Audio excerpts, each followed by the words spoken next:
নাহিদ ইসলাম মন্ত্রীর পদমর্যাদায় উপদেষ্টা হিসেবে শপথ নিয়েছেন এই রাষ্ট্রপতি শাহাবুদ্দিনের অধীনেই। একবারও তো বলেনি আমরা শপথ নেব না। যদি শপথ নেওয়া যায় তাহলে ভাষণ কেন দিতে পারবে না রাষ্ট্রপতি? আজকে নিজেই দেখছিলাম যে ওয়াকআউট করেছেন জামাত এবং এনসিপির সদস্যরা সম্মিলিতভাবে। তাদের যেই নির্বাচনী ঐক্য সেটা সংসদে এসে আরো দৃঢ় হলো এটা মনে হচ্ছে। এটা রাজনৈতিক ঐক্য। আমি এর আগেও বলেছি যে জামাত এবং এনসিপি কিন্তু মধ্যে আসলে আলাদা সত্তা না, কৌশলগতভাবে তারা আলাদা আলাদা আছে, কিন্তু মোটামুটি একই সত্তা থাকবে। যাই হোক, সেটা আরেকদিন আলোচনা করব।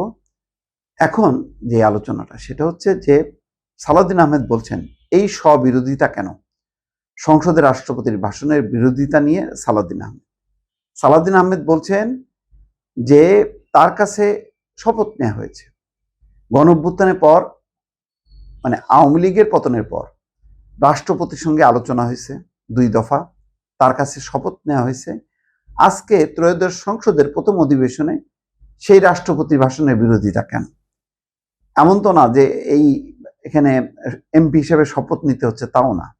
তারপরও বিরোধিতা কেন? এখানে শুধু সাংবিধানিক রীতি ধারা অনুযায়ী তিনি সংসদের প্রথম অধিবেশনে ভাষণ দেবেন। এটা হচ্ছে রেওয়াজ, এটা হচ্ছে রীতি।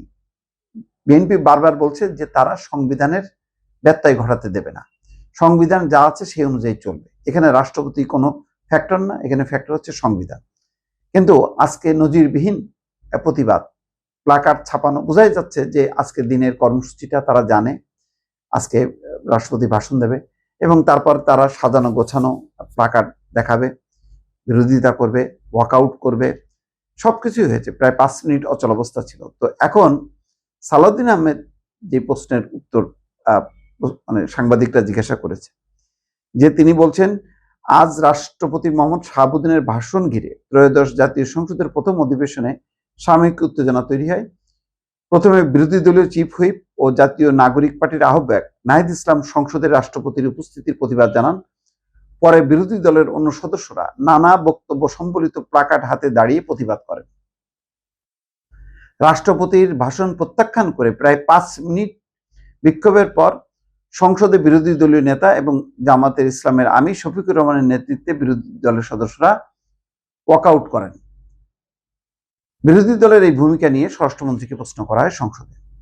তিনি বলেন এই প্রশ্নটা তাদের করা যায় যে রাষ্ট্রপতির সাথে তারা আলাপ আলোচনা করেছে 5ই আগস্টের বিকেলবেলা, 6th of August, মানে 5 তারিখ বিকেলবেলা এবং 6 তারিখ, যে রাষ্ট্রপতির কাছে অন্তর্বর্তী সরকারের প্রধান উপদেষ্টা সহ অন্য উপদেষ্টারা শপথ নিয়েছেন, তাদের 2-1 জন তো এই সংসদেরও সদস্য হয়ে আসছেন।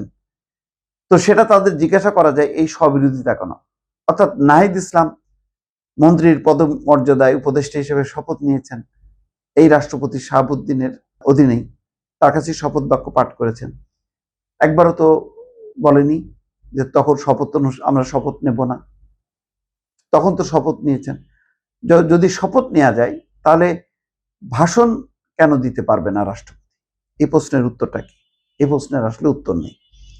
যেটা হচ্ছে যে এটা একটা বিরোধী দল হিসেবে এনসিপি এবং জামাত ইসলাম তাদের একটা শোডাউন,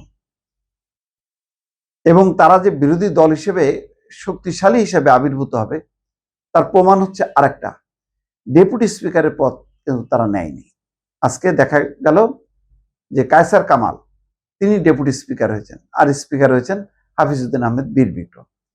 তাহলে এই যে ব্যারিস্টার কায়সার কামাল যে হলেন তো ডেপুটি স্পিকার, এই পদে অফার করা হয়েছিল জামাতকে। জামাত বলেছে যে না, এইভাবে তো নেওয়া যাবে না, প্যাকেজ থাকতে হবে। কি প্যাকেজ তার কোনো পরিষ্কার ব্যাখ্যা নেই। অর্থাৎ জুলাই সনদ অনুযায়ী সবগুলি মানতে হবে, শুধু ডেপুটি স্পিকার না, এরকম হয়তো তিনি বলতে চেয়েছেন। এখন প্রশ্ন হলো যে প্যাকেজ হোক বা না হোক, এর আগেও কিন্তু শেখ হাসিনার সময়ও বিভিন্ন সময় মানে যে প্রশ্নটা হয়েছে যে সংসদের একটা ভারসাম্য আনার জন্য সরকার এবং বিরোধী দল মিলে যাতে সংসদটা সঠিকভাবে পরিচালনা করা যায় এবং সবার অধিকার যাতে নিশ্চিত থাকে সেই জন্য ডেপুটি স্পিকারের পদটা যাতে বিরোধী দলের থেকে নেওয়া হয় সেই অনুযায়ী জুলাই সনদও অন্তর্ভুক্ত আছে, কিন্তু তারা সেটা কিন্তু নেয়নি। এই ক্ষেত্রেও কিন্তু জামাত সহযোগিতা করলো না, বরং বিরোধিতা করলো। তো আজকে রাষ্ট্রপতির ভাষণের যেই বিরোধিতা, সেই বিরোধিতার যৌক্তিক কোনো কারণ নেই। এখানে যুক্তি মানে আবেগ থাকতে পারে, চেতনা থাকতে পারে, কিন্তু কোনো যুক্তি নেই। যুক্তি হলে এটা নির্মোহভাবে মানতে হবে, সে শেখ হাসিনা নিযুক্ত রাষ্ট্রপতি হোক আর যারই হোক না কেন। কারণ এই রাষ্ট্রপতি 3 দফা সরকারের শপথ নিয়েছে। হাসিনা সরকার শপথ নিয়েছে দ্বাদশ জাতীয় সংসদ নির্বাচনের পর, তখনও তিনি ভাষণ দিয়েছেন সংসদের প্রথম অধিবেশনে। ডক্টর মোহাম্মদ ইউনূসের সরকারের শপথ নিয়েছে এবং তারেক রহমান সরকারেরও শপথ নিয়েছে। তারেক রহমান সরকারের শপথ নিয়েছে রাষ্ট্রপতি মোহাম্মদ শাহাবুদ্দিন। তাহলে এই প্রধানমন্ত্রী যেখানে রাষ্ট্রপতি শপথ নিয়েছেন, তা সেই প্রধানমন্ত্রীকে সংসদ নেতা হিসেবে যদি মেনে নেওয়া হয়, তাহলে রাষ্ট্রপতি শাহাবুদ্দিন তিনি কেন ভাষণ দিতে পারবে না? এটা নিয়ে বিস্তারিত কিন্তু তর্ক বিতর্কের অবকাশ আছে দর্শক।